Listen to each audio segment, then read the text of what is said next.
Hey, good people. Welcome back to the BFFX podcast. We are excited to be here on film day. No, we not excited? Yes, of course we're excited. Always excited. You had your picture smile on. My picture smile? Yeah. What do you feel like it was fake? Your pageant smile. No. You know, that's one thing I want to do one more time in my life. Another pageant? Just one more. Yeah. High level. High level? Yeah. Yeah. We're going to see. It's giving high octane. It's giving high octane. Yeah. Tell me more about that. Tell me more. High octane. So octane is defined as the higher, the higher octane rate goes of fuel, the higher level of pressure before the engine spontaneously combusts, right? So, okay. Like the higher the octane of gas, like the further that the gas can go. Oh, okay. You give very much high octane. You give very much high octane. You think so? Oh, absolutely. Hands down. Definitely that. One at some point we need to interview our husbands to see what they have to say about that. Yeah. But today we're gonna dive deeper in that high octane married woman. This was a phrase that I learned a couple years ago. I saw Nona Jones at a conference, and she had her husband on stage, and they were talking about the panel. They were talking about her being a high octane woman and him being a low octane man, and what that means like in their relationship. Yeah. And I think it's fitting to have a little bit of a conversation with you today. Yeah. Concerning that high octane married woman, someone who takes on a lot and goes the extra mile all around, and then to be married to. We have more of low octane men. They don't want to do all the things. For sure. They want to stick to that one thing. And I'll be over here like, come on. Yes. So these are some of the notes that I took. One of the insights from that particular talk was, don't allow others' experience to strain your potential, right? So tell me, what was one of the times, and I think you've shared in the past too, you felt like other coworker or somebody's experience of you kind of made you reconsider your potential? A coworker. Yeah.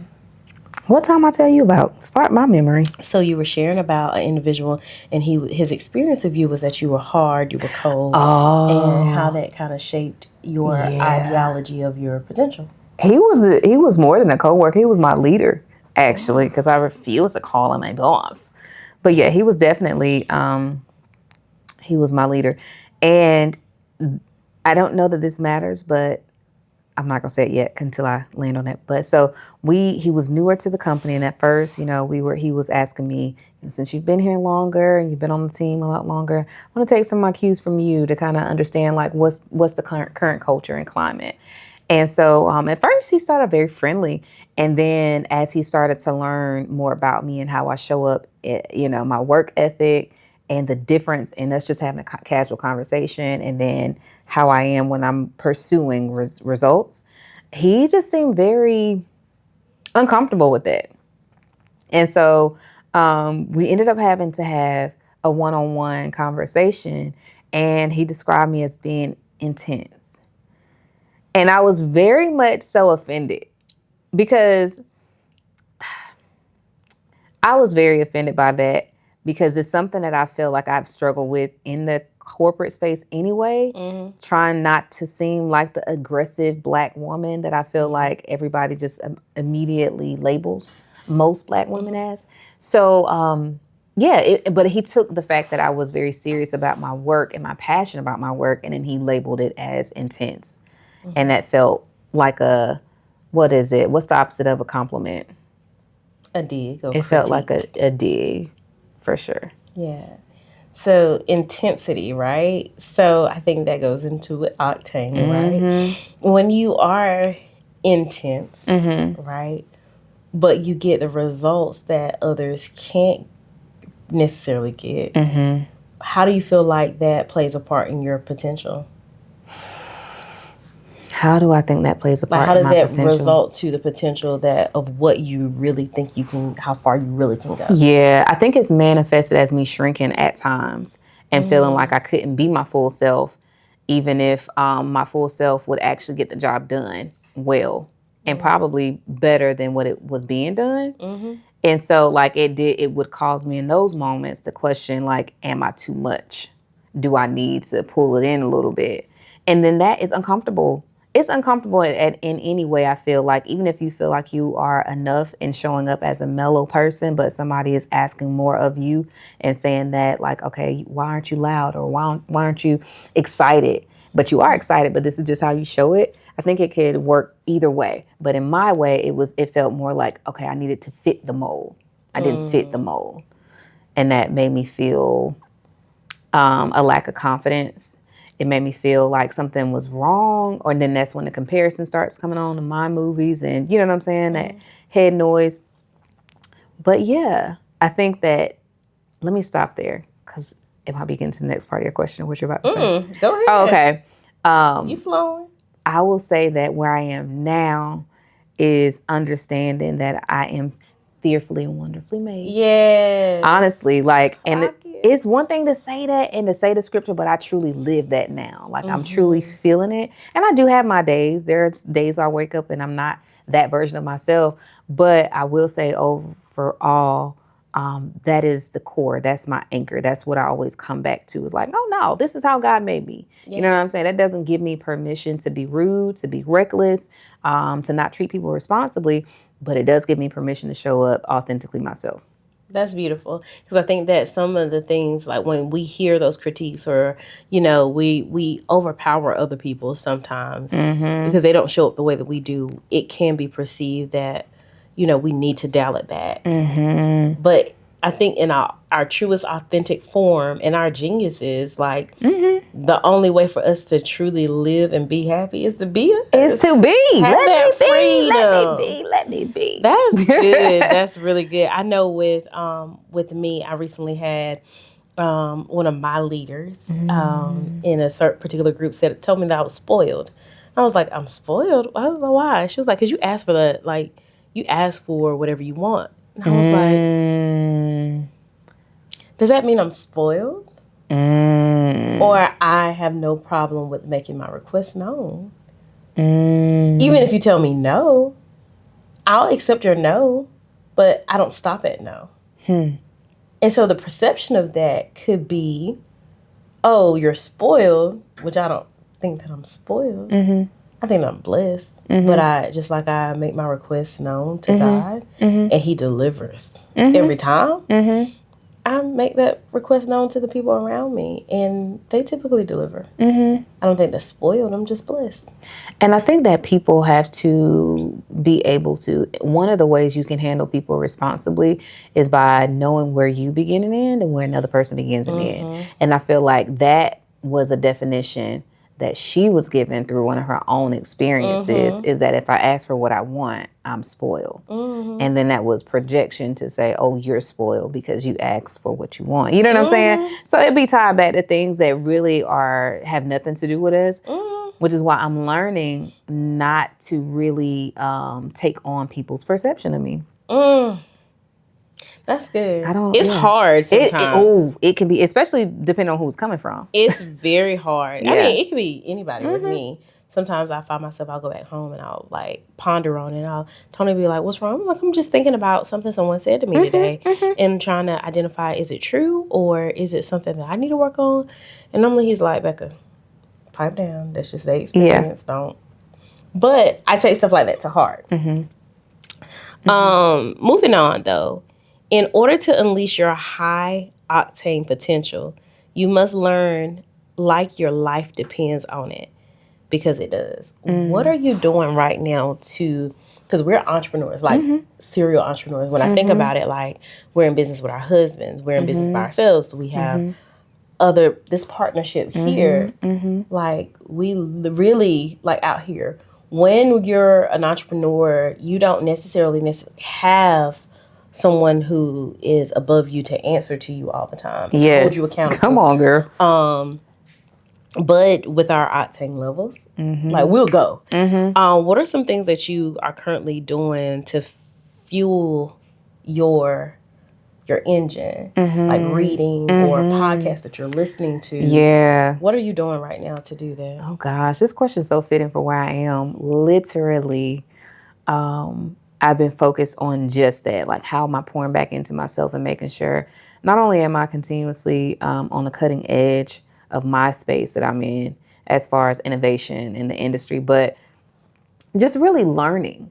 I really want to be like a lifelong learner. For real, for real. Like, I don't want to say it because it just sounds nice. I really want to be that. Yeah. And I had realized that I hadn't been pouring into myself as much as I would like to. And so now our learning days are Mondays, me and my husband. So on Mondays, we are reading. Right now, we're reading What Would the Rockefellers Do? And learning about creating that family legacy and the way to do that through using your whole life insurance policy and trust and doing the family retreats and all this, having a family office. And so we're doing it that way, but I'm also reading another book on my own. I'm rereading Power Moves by Sarah Jakes Roberts. Yes. And then, and I know this sounds like a lot, but if I were to show you how it's spread out, it really isn't a lot. But and then another book that I'm reading with my daughter, just to continuously, like, what I learned is when I stop reading so much, when I start reading out loud, I'm stumbling over words and I'm like, how you say that? You know what I'm saying? And it's like, wow, like, okay. So those are some of the things I'm doing. I'm reading. I am taking advantage of a lot of resources that we can actually share in the show notes of this podcast because they're available to all of us. So like Verizon has like a plethora of workshops that you can go in and at your own time learn and self-learn at a self-pace. And so, those are some of the things I'm doing. What are you doing? So for me, I'm heavy on the audiobooks. I am normally driving or normally doing something with my hands, and I got a little bit of ADHD. So it's hard for me to sit still and read my Kindle book.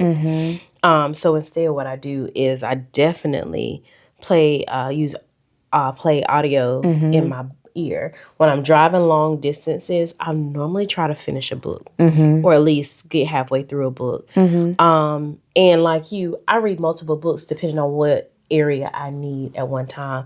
I don't read for completion anymore. I read for comprehension. So you know how people are like, oh, I finished 36 books this year. You in the flow today because you all in my house. That's so cute. Good. You finished 36 books this year, but out of those 36 books, what did you comprehend? Right.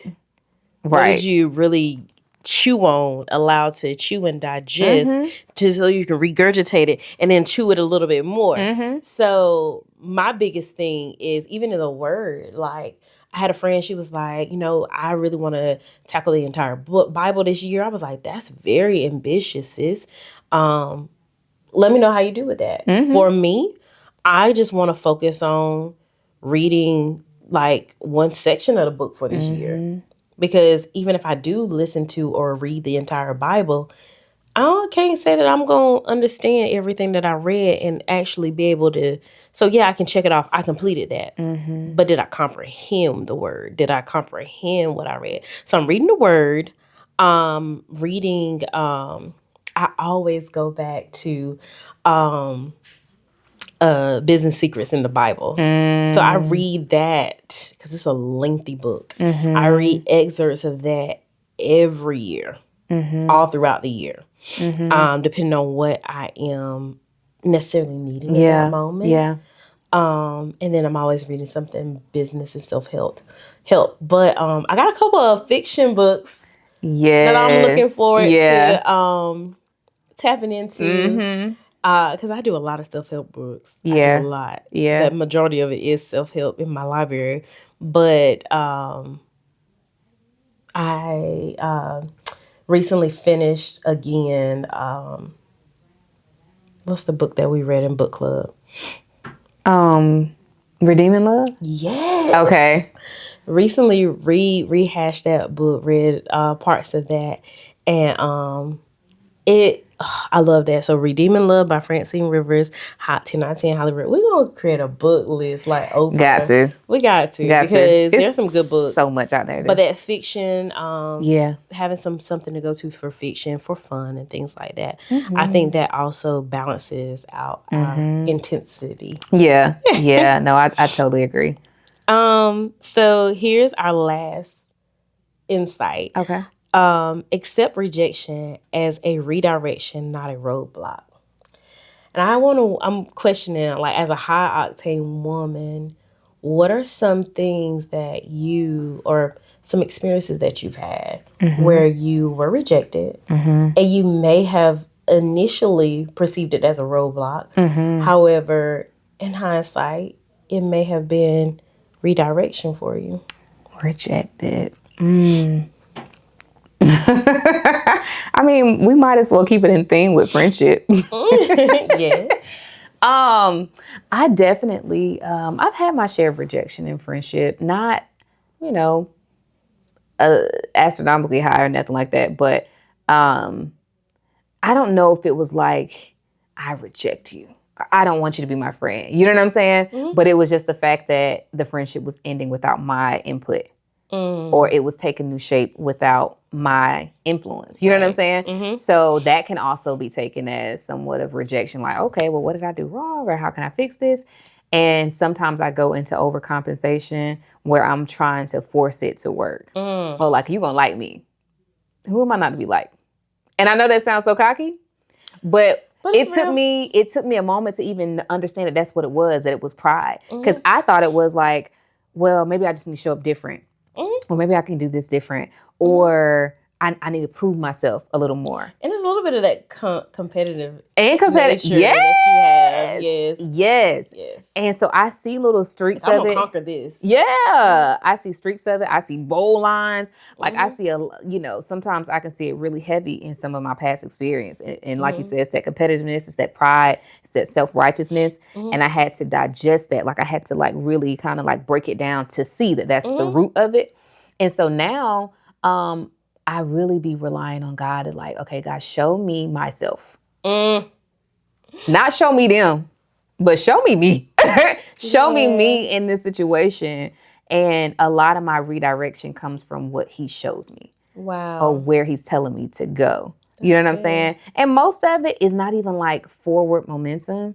It's like inward reflection. Yes. You know? Yes, I love that. And we'll end on this. This is not an insight, but this is one of my notes. I remember her saying, we have fallen in love with the power couple. That's something that I think initially when power couples came to be a thing, that was an idea that I was very subscribed to. Now I'm like, ew, ghetto. Like, I don't even want to be a power couple. I just want us to be able to be powerful. You know? What are your thoughts as a high octane woman in regards to how you show up as a power couple? Because power couples require a lot of fuel. They require a lot of things that to the outward appearance, it looks like, oh man, it requires fuel, prayer, and so many other things. What are you doing? Are you subscribing to the power couple ideology, or are you debunking that in this season? I'm definitely debunking that. Yeah, okay. I have definitely subscribed to that in a previous life too. But yeah, so now it's all about like, I'm really tearing down a lot of these like ideologies of like, these labels that I've lived by for so long. I'm like, oh no, I don't really have to do it that way. And so for me, it's all about staying connected to my husband. As long as we are connected, we're not always on the same page, but remaining connected so that we can at least have open lines of communication to be able to hear each other out and hear each other's perspective. That's the one piece, but then also staying like plugged into God, our source. And then just be like, remaining in a position of like, allow like a surrendered yes, so that God can move power through us And I'm talking like that because I'm reading the book, and it's really refreshing my mind about like we don't have to be powerful necessarily, more so than we need to be able to be used so that God can move power through us. Yes. You know what I'm saying? So it's like, I think at one point I wanted to be the powerful one. You know what I mean? I wanted us to be the power couple. But now it's like, oh no, I'm just a measly human being. Yeah. And I'm not saying that to say I'm not valuable, but I am saying in comparison to God. Yeah. Oh, baby, I need him. You know what I'm saying? Yeah, let me just understand my limits and restrictions of being a human and be willing to be used to be powerful. That's beautiful. Mm-hmm. I love it. Yeah. Well, I want you to answer, though. You want me to answer? Yeah. So you want me to answer my own question? Yeah. This is an interview. So I think I answered it a little bit before. Uh-huh. I kind of like told you that that I used to subscribe to that. Mm-hmm. Now that's not anything that I care to subscribe to anymore. Mm-hmm. We are powerful together. Mm-hmm. We're really powerful together as long as we both honor God. Mm-hmm. And that is my main focus in my relationship, being a high octane woman. I know the Lord is going to continuously use us in the marketplaces as well as in ministry. Mm-hmm. I know that He's developing us, He's strengthening us so that we can be powerful in His eyes in helping attract people to Christ. Mm-hmm. And that is my focal point now, is putting my life on display, and even my marriage, to show the power of God and to impact those, because we learn and grow and we can be transformed by one another's testimony. Mm-hmm. And if I can, testify, the Lord has been good. Mm-hmm. He has been good to me and Tony Bunn. Mm-hmm. There have been highs, there have been lows, there have been struggles, financial woes, financial setbacks, even moments of abundance. Mm-hmm. But through it all, God has been good. Mm-hmm. And so I don't ever mind being transparent and saying, hey, look, this is what we struggle with. This is what I've struggled with. And this is how we've overcome. And it's just, I think that is where the power will move through us, is through helping others to transform their life. So they're not fixated on, oh, there's a power couple. Like we said before, comparison is the killer of joy, or the thief of joy. Yeah. Like causing people to kind of compare and be like, oh man, we want to be like the Buns. No, be like God. Mm-hmm. Like, let that be your focal point and set your sights above. And I think that will really allow power to move through us, so that we're not just focused on being a power couple, but to be a godly couple, all the other things that can really transform the lives of those that we impact in our orb. You are giving so much First Lady energy right now. I know you don't like that, but you are. You are. We done? Because I got to respond. Because you said, God is good. He is good. God has been good. But you have like the mannerisms of a First Lady. And I know that's probably so stereotypical. And not the best thing to say to my friend, but I'm going to be real with you. It's the absolute truth from my perspective. But I love what you said. I promise we're going to end it out on here. But what I heard when you were saying all of that, aside from First Lady, but okay, is that we truly are stronger in our weaknesses. And I think that it's a cliche or whatever when you look at it from the surface level. We hear it so often. But the reason why we're stronger in our weaknesses is because that's where God is made strong. Like, not made strong, but that's where He can step in and show His strength that He already has, right? Yes. But I think it takes us being humble. It takes us being honest. It takes us being vulnerable. It takes us being mature to be able to say, yeah, I have limits. I'm weak. And yes, I'm made in His image, but that means just that I'm made in His image. I am not God. And without Him, I will fail. Without Him, I can't reach my full potential, because He does have to have a willing vessel to, allow heaven to touch earth and to manifest here. But we have to understand that it's a two-part thing. You know what I mean? It's a partnership. It's a covenant, right? Yeah. And it can go so much more deeper than that. But we can go all day. Yeah. Are you playing footsie with me? Am I? Because I really don't be doing this with Get your feet off me. Your feet cold. They are cold though, ain't they? Oh, here. I'll put that back on for you. You're so sweet. But yeah, this has been a great episode. We This has probably been. got to do part 2 to this because that was a good one. Yeah, I'm bring the guys back. Yes. Yeah, y'all want to see the guys come back? Y'all want to see the guys? And I feel like I'm giving so much thigh out today. Call Caleb in here. And I'm going to be like, yeah. But that was good. So definitely you all chime in as always. Let us know your thoughts on this. Are you a high octane woman? Is your husband maybe the high octane person in your marriage, in your relationship, or your partner? Meaning like fiance. Should I say that? Should I say partner? Because does that give off a certain kind of thing? I mean, I understand what you're saying. Okay. So yeah, let us know. Let us know what y'all think and add to the conversation. Yes. All right. First Lady Bun out. AKA out. See. Bye, y'all.